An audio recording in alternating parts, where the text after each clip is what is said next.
La plateforme infonuagique Microsoft Azure dispose de plusieurs services permettant de sauvegarder des images de conteneurs et permettant d'exécuter des conteneurs.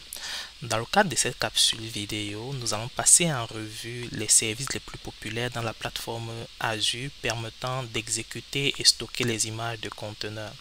Alors, lorsque vous irez dans la plateforme infonuagique Microsoft Azure pour sélectionner un service permettant d'exécuter vos conteneurs ou pour sélectionner un service permettant de sauvegarder vos images de conteneurs, vous aurez le choix entre plusieurs services. Les plus usuels et les plus importants que je trouve qu'il est nécessaire de maîtriser sont Azure Container Instances, ACI, Azure Kubernetes Services, AKS, Azure Web App for Container, Azure Service Fabric, Azure Container Registry et pour finir Azure Container Apps. Donc dans le cadre de cette capsule vidéo, nous allons passer en revue chacun de ces services. On va commencer par Azure Container Instances, ACI. Donc ACI, c'est vraiment la façon la plus simple et la plus rapide d'exécuter un conteneur dans Azure. Alors, si vous avez une seule image de conteneur que vous voulez exécuter sans avoir besoin de vous soucier des détails liés à l'orchestration, la gestion de la machine virtuelle, la mise à niveau, etc. C'est le service qui répond à votre besoin. Donc, ce service va permettre tout simplement d'exécuter une seule image de conteneur, ceci sans avoir besoin d'avoir des connaissances avancées en containerisation et en gestion des clusters. Par contre, si à un moment donné, vous avez besoin des fonctionnalités avancées comme de la mise à l'échelle, si vous avez besoin de faire de l'orchestration, à ce moment, il faudrait que vous dirigez vers un service comme Azure Kubernetes Services ou encore AKS. Azure Kubernetes Services est tout simplement un service de gestion de conteneurs managés qui s'appuie sur le service de gestion de conteneurs open source Kubernetes. Ce service va vous permettre de gérer l'ensemble de vos conteneurs, ceci via le service d'orchestration Kubernetes. Grâce à Kubernetes, vous aurez à votre disposition tout un ensemble de fonctionnalités permettant de créer vos conteneurs, d'avoir automatiquement la découverte de services, de faire de la mise à l'échelle, de faire de l'orchestration, etc. AKS vient quand même avec toute l'architecture de Kubernetes et tout ce qui va avec. Donc la maîtrise de ce service-là demande quand même un certain temps. Ça demande la maîtrise de plusieurs notions différentes, la maîtrise de plusieurs concepts que nous allons voir quelques-uns dans le cadre d'une capsule vidéo qui sera spécifique à Azure Kubernetes Service. Ensuite, nous avons Azure Web App for Container. Azure Web App for Container, c'est tout simplement la plateforme managée Azure App Service, qui est une plateforme permettant d'héberger des applications web qui a été adaptée pour pouvoir exécuter des images containerisées. Alors, grâce à l'offre Azure Web App for Container, les équipes qui sont déjà familières avec Azure App Service pourront s'appuyer sur les connaissances acquises pour, à ce moment-là, au lieu de déployer des applications web, déployer et gérer plutôt des images containerisées.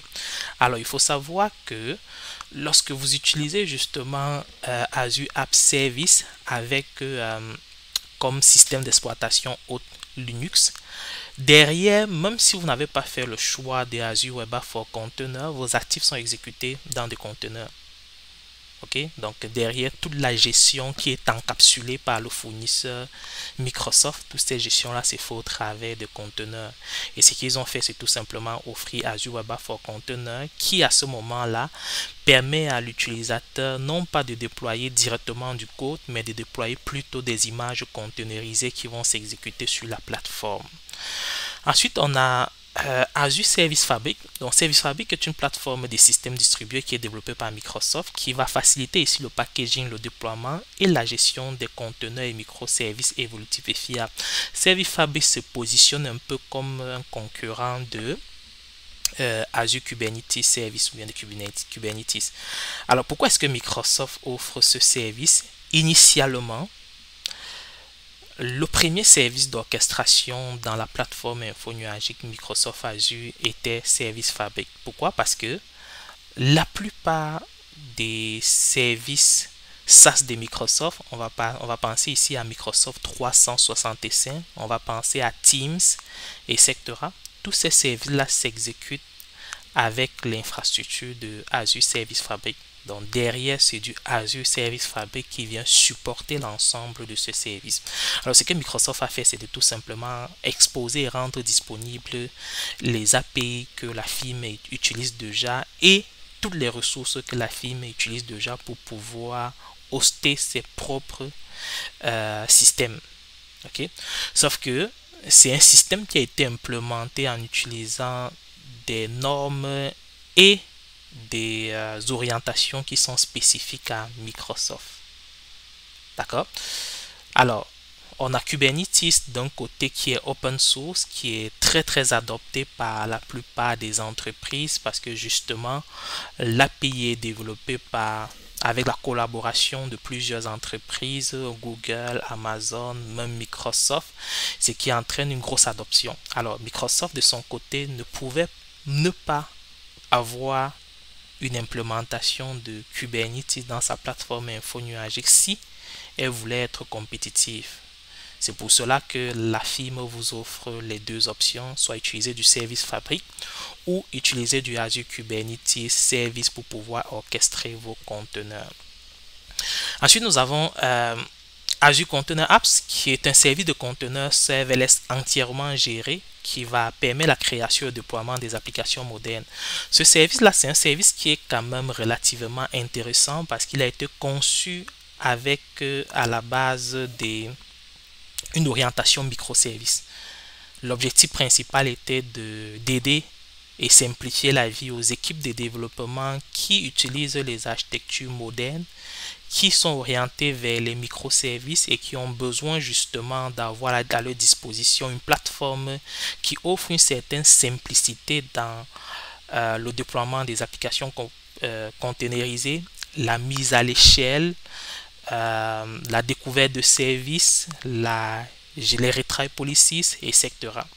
Alors pour répondre à un tel besoin qui est un enjeu majeur dans l'implémentation des microservices, Microsoft a mis en place Azure Container Apps qui vient avec des outils comme Dapper qui a été implémenté en open source justement pour pouvoir aider les équipes de développement dans la mise en place des microservices.